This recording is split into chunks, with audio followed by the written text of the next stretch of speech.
Always your number one. SM Radio Station. Love Radio.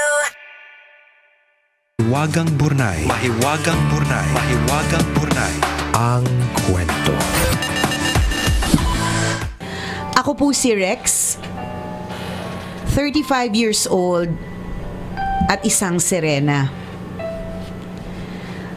Ang maririnig niyo po ay aking iniaalay sa lahat ng taong may pinagdadaanan sa buhay.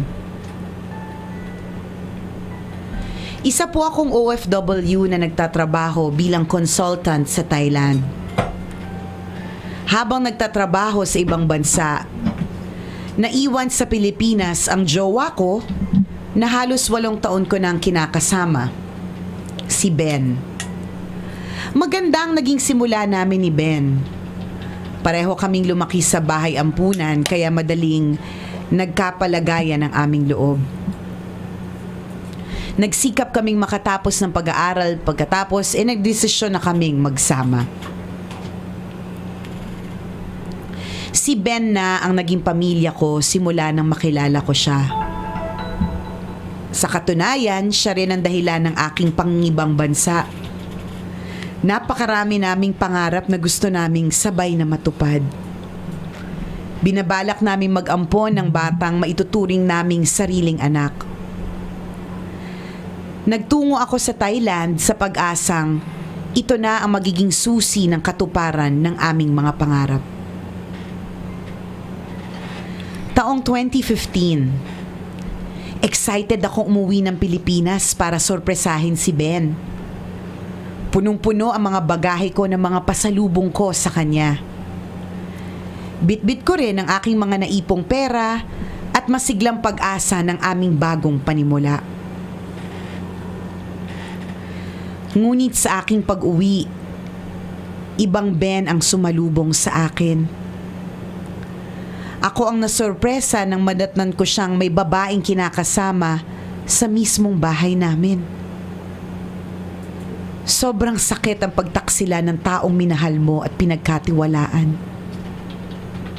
At ang lalo pang mapait, nabuntis niya ang babaeng ipinagpalit sa akin.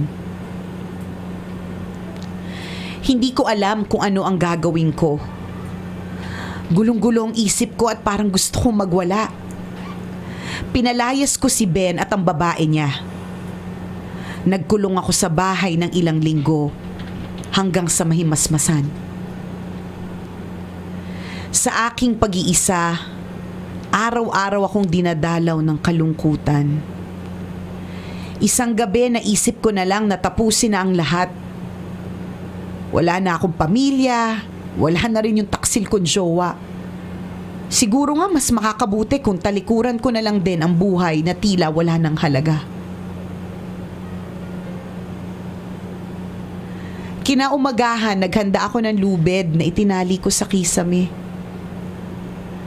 Nang simulan ko nang isuot ang lubid sa leeg ko, narinig ko yung tawa ni Nicole.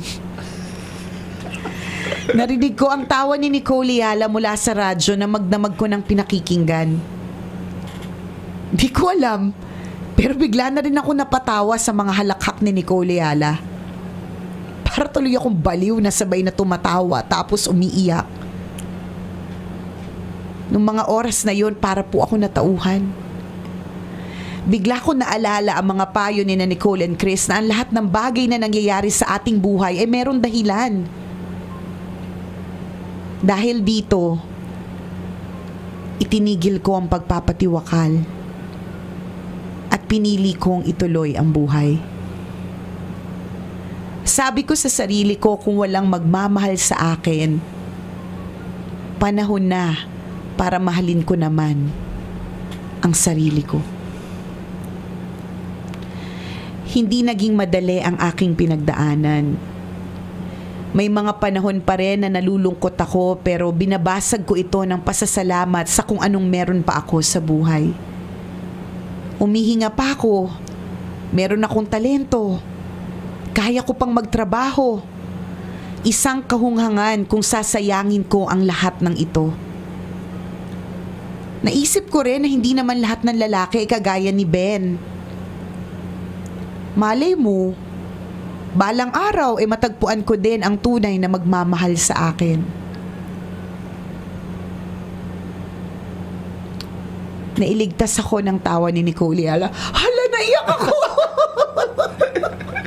Sige lang, Nicole.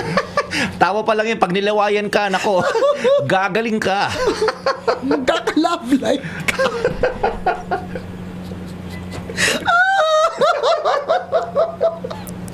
At naiyak si Nicole Ayala. Ang pangit ko! Nakabukus pa! Nailigtas ako ng tawa ni Nicole Ayala. Nailigtas ako ng Love Radio na para sa akin ay may tunay na malasakit sa mga pusong sugatan. Ngayon po ay masaya na ako sa trabaho ko. Tinatanaw kong isang malaking utang na loob ang pangalawang pagkakataon na ito at pagdurugtong sa lubid ng buhay ko. Sa Love Radio, maraming salamat. At sa iyo, Ma'am Nicole, maraming salamat sa tawa at halakak mong nakaka-good vibes at nakakasalba ng buhay. Ang bakit ko umiyak? Huwag sayang, malay mo, nakakagaling yung luha na yan. Huwag mo sayangin. Ako po si Rex, tambalanista since 2011 at ito ang aking kwento. Chris, titigan mo mabuti si Nicole. Tinititigan ko na nga eh.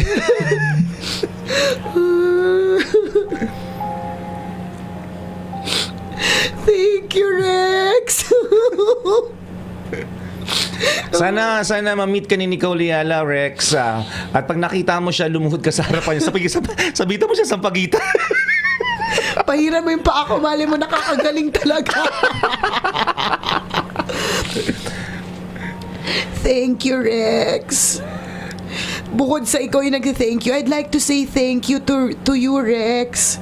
Because yung stories like this make me realize that meron pala akong ginagawang tama. Kasi alam niyo po, minsan, dadating ka sa point in your life when you ask yourself, tama pa ba itong ginagawa ko? Or may ginagawa pa ba akong tama? Yes. And these past few weeks have been very challenging for me particularly. And your story, Rex, is like God's way of telling me that you are okay, Nicole. What you are doing is correct. And thank you for reminding me that.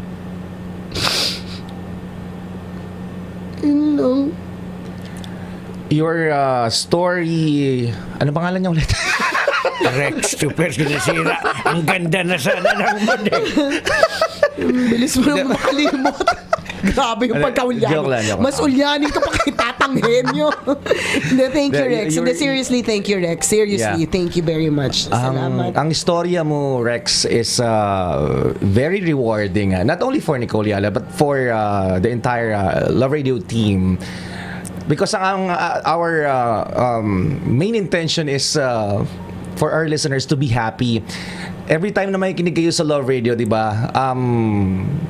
Love lang. Masaya, nagtatawanan lagi ang mga DJs. And yun din yung mga testimonials na nakukuha namin sa mga listeners namin na grabe pag nakinig ka pala sa Love Radio talaga, hahalakha ka. Na kahit pa paano makakalimutan mo yung problema mo. And in your case, di ba, ang laki ng naging impluwensya sa iyo ng pakikinig mo sa Love Radio, particularly sa pakikinig mo sa tawa ni Nicole Ayala. Who would have thought na yung tawa ng isang mangkukulam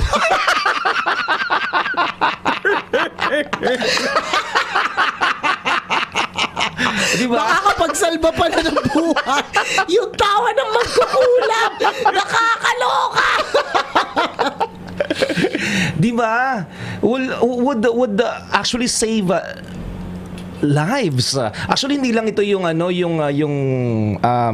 kwento na narinig namin, meron din kaming tambalanisa dati na ganyan din yung mindset niya. Nag-away sila na mag-asawa and series na yung pag-aaway nila na mag-asawa na feeling niya wala nang patutunguhan yung relasyon nilang dalawa. Up to the point na naisip niya na magpakamatay na rin siya. Ang paraan niya ng pagpapakamatay that time is ibangga yung minamaneho niyang kotse. So, habang nagmamaneho siya mga kaibigan, for some reason, nakabukas yung radyo niya at naka-tune in ito sa 90.7 Love Radio. And at that time, program din ito ng tambalan. So, while driving, nakikitawan na pala siya sa tambalan, napapahalakhak na pala siya, hanggang sa makalimutan niya na, kanina pala iniisip ko magpapakamatay, tapos ngayon na-realize ko hindi pala dapat magpakamatay kasi ang topic ng tambalan noon is pag nagpakamatay ka, Mahal. ang laki na magagastos mo. Diba? Ang laki na magagastos mo. Diba? At ang daming iiyak sa'yo. Paano yung mga taong umaasa sa'yo? And noong time na yun, actually, endorsement yun ng isang liquor brand. Nasabi Yes. namin na parang segue siya para sa endorsement ng isang liquor brand. Kapag uminom ka ng ganite, 25 pesos lang, walang gastos, napakahina, magtatawag ka ng mga kaibigan, mag-enjoy kayo, mapag-uusapan ninyo yung problema nyo. At makakalimutan nyo yung problema ninyo. Diba? Kasi magtatawanan kayo kasama ang mga kaibigan nyo. Yung mga ganong klase ng adlib. Oo, hindi namin yun makakalimutan. And ako particularly, this will be one for the books. Yes. Rex, thank you very much. You don't know how much that means to me. Matindi. Matindi, promise. As in. Well, masasabi ko lang dyan, Rex, dahil sa mga kagaya mong tao, napaparealize mo sabing mga nasa radyo kasi ang una iniisip lang namin dyan makapagpapatawa na kami, okay na. Mas Correct, malalim pa palang nagiging effective kasi we touch live yung mga Yes. perspective ninyo at eto medyo isang malaking to sa amin ngayon na Reward. napakalaki palang ginagawa namin dito sa radyo. Alam mo yung Yes. you've been seeking for answers and then finally one morning you find an answer and Rex, you're the answer. So thank you. Yun, gusto ko lang ulit mag-thank you sa'yo. At syempre, hindi naman ako makakahalakak ng parang mangkukulam kung wala din naman si Chris Chuper. And now we have Tang Henyo. Oo, na sinusuportahan yung mga walang kakwenta-kwenta kong adlibs. Alam niyo yung mga ibigin yung inaakala namin na minsan simpleng kwentuhan lang, na tinatawanan namin yung problema ng ibang tao, minsan yung problema namin, o minsan, di ba, Yung hinahamak mga problema namin ng mga kaibigan namin na diba? chinichismis namin. Hinahamak namin minsan sarili namin, di ba? Never did we imagine na itong ganitong klase na ginagawa namin would actually save life. Di Can ba? you imagine, partner? Can you just imagine the struggle that he was in na meron ng lubid, tapos a particular laugh from the radio will save his life? Parang, Yes. ano yun May divine intervention. Oo, sobrang hindi ako makapaniwala na parang, una, hindi ko naman deserve na parang may pakpak ako. Hindi talaga bagay, mas bagay sa kami sungay Pero 'di ba, who would have thought? So, and babalik kami dun sa sinabi namin na nakapagpaalala sa that everything really happens for a reason, 'di ba? You could have listened to other radio stations, it could have been that way. Pero bakit sa amin ka nakatutok? Bakit nung mga particular na oras na yun tumatawa ko? Pwede namang nung mga oras na yun, may mga pagkakataon din naman at marami kami may pagkakataon na corny kami ni Christopher, hindi kami natatawa ng ganun. Pero bakit malademonita yung tawa namin nung mga oras na yun? That really caught your heart, di ba? Well, siguro, Rex, sa lahat ng mga nakikinig sa atin, this only proves that God exists. Yes. Kung si Nicole naging anghel sa'yo. Oo. Kahit hindi Savior. halata. At ikaw din naman, dahil si Nicole may mga pinagdadaanan din the past few days, ikaw din yung naging angel. Nakita nyo na compensate nyong isa't isa. Totoo yan. Napakagandang Nagkaroon talaga ng for me it's divine intervention. Rewarding for Nicole. Yung marinig yung message mo. Actually, nauna siya na Nauna ka. maging reward yung gift actually yung tawa ko. yung laughter mo para kay Rex, and in return, di ba, your story would actually be enriching and rewarding for Nicole. Diba? So, Thank you, Rex. may divine intervention talaga. Pag Grabe, nakita nakagagaling yung laway mo. Partner, pahiran mo nga yung tiyan ko. May kabag Nako. kasi echo eh. Rex, pag nakita tayo, libre kita, extra rice. Promise. At saka may ginawa ka pa kay Nicole ngayon na kakaiba. Ano? Naging kaboses niya si Chris Aquino. Momo. Rex. Rex. Yung mga kabisyo natin sa FB Live, sabi nila, hindi ko alam kung tatawa ako, iyak sa inyong sa inyong tatlo. Tawa, iyak, tawa, iyak. Mga baliw po kasi kami. Ganito po yung buhay namin araw-araw. Baliw kasi kami. Minsan hindi namin alam na yung kabaliwan pala namin is actually doing something good. Yes. So thank you again for reminding us to always continue to do Okay, tama na. And thank you for reminding us that we are doing something right every day, and kami naman lagi naman namin pinag-uusapan kung paano namin araw-araw mapapaganda pa yung mga programa namin. Hindi lang Tsaka- ng tambalan kundi na lahat ng programs Yes. ng Love Radio. Yung epekto pala ng ginagawa namin, it's beyond laughter Oo, pala. correct yan, Tama. laughter. Alam mo, ano yung sinabi yan sa akin ng kaibigan ko long ago eh. Noon kasi nung gago-gago lang yung mga advice ko sa radyo, sinabi niya sa akin noon, Emmy, you don't know how much power you hold in your hand to influence. Yun yung sinabi niya sa akin. You Correct, don't know how much power you hold in your hands to influence. Baka naman you'd like to use it wisely.